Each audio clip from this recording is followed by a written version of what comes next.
Shalom semuanya, perkenalkan kami dari grup Fond 2. Di sini kami akan mempresentasikan tugas kami dengan subtopik peran praktik keperawatan Kristen profesional berkaitan dengan tantangan dan isu etik negligence di era globalisasi. Tugas ini merupakan tugas dari mata kuliah Wawasan Dunia Kristen 2 yang diampu oleh Bapak Insinyur Setiawan Sutanto sebagai tugas akhir kami dalam memenuhi nilai ujian akhir semester kami. Untuk itu, kepada teman-teman diharapkan untuk dapat menyimak dari pembahasan kami ini. Berikut adalah nama dari anggota-anggota kelompok kami. Selanjutnya, berikut adalah hal-hal yang akan kami bahas dalam presentasi kami hari ini. Terdapat 7 topik. Yang pertama yaitu apa sih itu pelayanan keperawatan? Lalu apa itu negligence? Bagaimana fenomena negligence ini di era globalisasi? Bagaimana peran perawat Kristen dalam memandang dan merawat pasien, juga perawat umum? Selanjutnya, bagaimana pandangan Alkitab mengenai isu etik negligence dalam praktek keperawatan? Serta bagaimana perawat Kristen menyikapi isu ini dan apa yang dapat dilakukan oleh perawat Kristen. Untuk itu, tanpa berlama-lama kita akan langsung masuk dalam pembahasan kita. Nah, selanjutnya kita akan membahas tentang apa itu pelayanan keperawatan.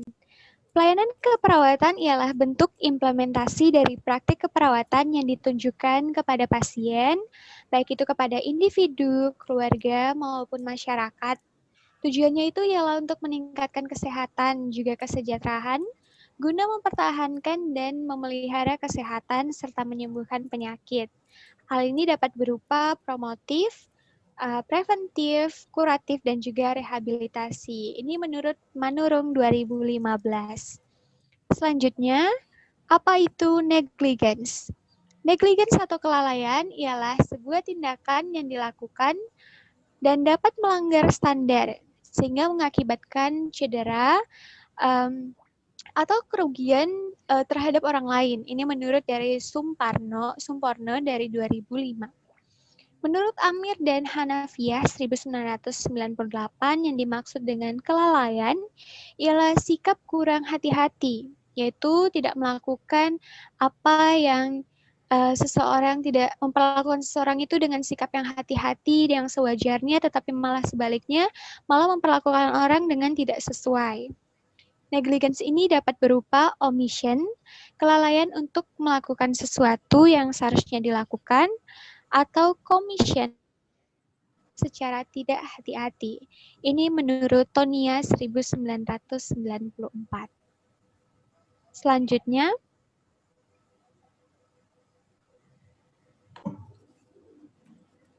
selanjutnya yaitu bagaimana fenomena negligence di era globalisasi. Jadi saat ini sorotan seluruh pihak, terutama masyarakat, itu cukup tajam terhadap jasa pelayanan kesehatan oleh tenaga kesehatan, khususnya karena terjadinya berbagai kasus yang menyebabkan ketidakpuasan masyarakat, memunculkan isu adanya dugaan malpraktik medis. Ini menurut Ginting tahun 2017 dan menurut Rohima pada tahun 2013.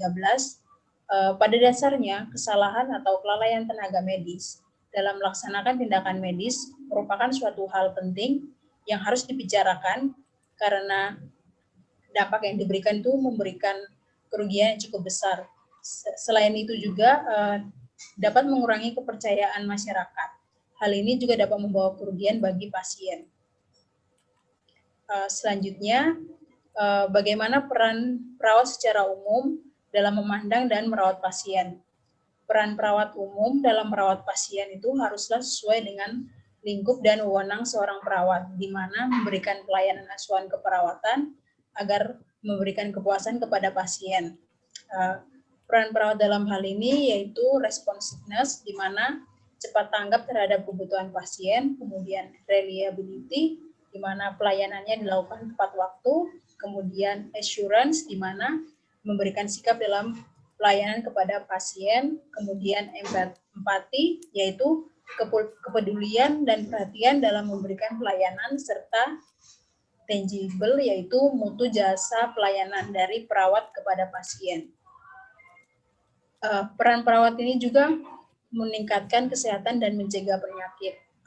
Tujuannya yaitu untuk membantu pasien meraih kesehatan yang optimal dan tingkat fungsi maksimal yang mungkin dapat didapatkan oleh setiap individu. Kemudian, kepuasan pasien akan pelayanan peran keperawatan merupakan hal yang mutlak dan harus dipenuhi oleh perawat. Sebab salah satu indikator dari kualitas rumah sakit itu adalah pelayanan yang memuaskan dari penerima pelayanan atau pasien. Kemudian, kepuasan yang dirasakan oleh pasien itu menunjukkan bahwa perawat menjalankan perannya dengan baik sehingga memenuhi harapan-harapan pasien akan pelayanan yang prima dan berkualitas baik. Dari sisi perannya sebagai pemberi kejelasan informasi, pelayanan yang tepat waktu, kesediaan perawat dalam mendengarkan keluhan pasien, dan juga kesediaan membantu mengatasi permasalahan tersebut. Nah, bagaimana sih dengan peran perawat Kristen dalam memandang dan merawat pasien? Peran perawat Kristen dalam memandang dan merawat pasien adalah sebagai bentuk pelayanan atau melayani. Nah, melayani sebagai perawat berarti menyatakan kepedulian kepada orang lain sehingga pasien dapat tertolong untuk mempercepat proses kesembuhannya atau pemulihannya. Nah, cara pandang ini sendiri merupakan berasal dan berpusat kepada Allah, yang juga tercermin dalam kehidupan Yesus saat dia menjadi manusia. Di sini ada pun beberapa peran perawat Kristen dalam merawat pasien. Yang pertama adalah sikap yang melayani. Artinya adalah melayani kebutuhan pasien, bukan dikarenakan oleh tugas atau hasil yang akan didapat perawat, tetapi mempunyai panggilan pelayanan atau untuk melayani. Dalam hal ini, dikatakan bahwa pelayanannya bukan hanya menyembuhkan luka-luka atau derita fisik, namun juga mampu memadukan penyembuhan batin pasien yang akan berdampak besar dan luas dalam pengobatan medis. Yang kedua adalah mampu memberikan kehangatan, artinya adalah memberi semangat dan kekuatan hidup kepada pasien agar kembali termotivasi memiliki pengharapan. Di saat pasien sudah kehilangan pengharapan dan putus asa, hampir tidak mempunyai semangat hidup karena penderitaan yang dialaminya, justru di sini sebagai seorang perawat, kita dapat mengambil peran sebagai juru selamat baginya. Ia melayani dengan lemah lembut dan mampu memberikan rasa aman serta damai sejahtera kepada pasien. Nah, selanjutnya adalah setia dan jujur. Artinya adalah mempunyai kesetiaan bersama pasien. Akibat kesetiaan dalam Tuhan Allah, ia harus menyadari bahwa Tuhan Allah yang memberikan kemampuannya melalui urapan rohnya sendiri kepada seorang perawat, yaitu kita, sehingga mampu merawat orang lain, yaitu pasien. Seperti yang dikatakan dalam Yesaya 61 ayat 1 dan juga 11. Dalam hal ini, seorang perawat telah menyerahkan dirinya ke dalam tangan Tuhan Allah, sehingga kita dapat bertugas dan bertanggung jawab pada pelayanan kita sampai mati.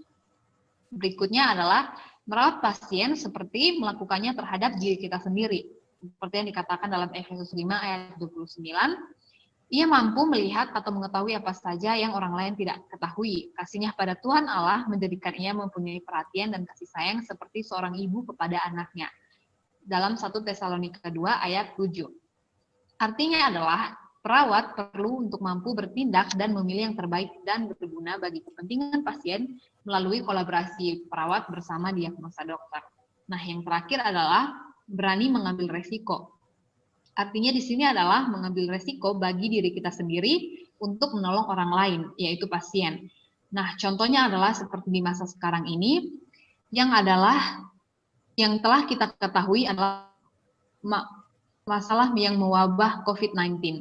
Nah, ia tidak memperhitungkan keselamatan diri sendiri, namun berusaha agar orang lain bisa bebas dari penyakit dan ancaman malapetaka serta bahaya. Hal ini dikatakan dalam 2 Samuel 4 ayat 4 dan 2 Raja 11 ayat 2. Nah, pada keadaan berbahaya ini dan kacau, kita sebagai perawat dituntut untuk tetap mementingkan kepentingan pasien daripada diri kita sendiri dan berusaha sekuat tenaga untuk menyelamatkan nyawa pasien dan juga membela pasien. Kita akan membahas mengenai pandangan Alkitab mengenai isu etik negligence dalam praktik keperawatan. Jadi Alkitab tidak secara langsung menjelaskan mengenai negligence atau kelalaian dalam praktik keperawatan. Namun dalam kekristenan, menjadi seorang perawat Kristen adalah sebuah panggilan dari Tuhan untuk melayani dengan tulus agar tindakan yang diberikan mampu menyembuhkan dan memulihkan baik secara fisik maupun mental. Dalam tindakan melayani dengan segenap hati hanya bisa dilakukan apabila perawat mengasihi, baik itu mengasihi Tuhan, mengasihi panggilan sebagai perawat, dan mengasihi pasien yang dirawat. Nah, ketika seorang perawat mengasihi, maka ia akan mampu memberikan tindakannya dengan tulus. Maka kelalaian tidak akan terjadi. Alkitab juga mendefinisikan bahwa kasih kepada orang lain harus seperti kasih kepada diri sendiri dalam Matius pasal 23 ayat 39. Sehingga dengan demikian, maka seorang perawat akan merawat dengan segenap hati seperti kepada dirinya sendiri, maka kelalaian tidak akan terjadi.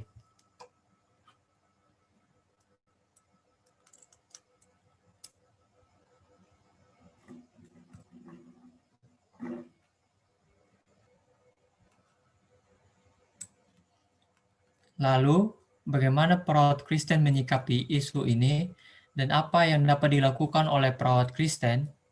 Nah, sebagai perawat Kristen, kelalaian adalah suatu hal yang harus menjadi perhatian khusus karena di mana ketika apabila terjadi sebuah kelalaian yang berdampak buruk bagi pasien, maka dengan sendirinya perawat tersebut secara iman tidak menaati panggilan dan dasar keperawatan Kristen yaitu kasih, dan juga melanggar kode etik keperawatan. Ketika seorang perawat melakukan kelalaian, baik itu membahayakan maupun tidak, perawat perlu merefleksikan perilakunya yang sudah ia lakukan dan berkomitmen untuk tidak mengulangi kesalahan yang sama. Baik, berikut adalah referensi yang kami gunakan dalam menuliskan tugas kami ini. Diharapkan dari pembahasan kami ini semua kita boleh sama-sama mempelajari hal baru dan hal ini dapat bermakna bagi kita semua. Terima kasih dan Tuhan Yesus memberkati.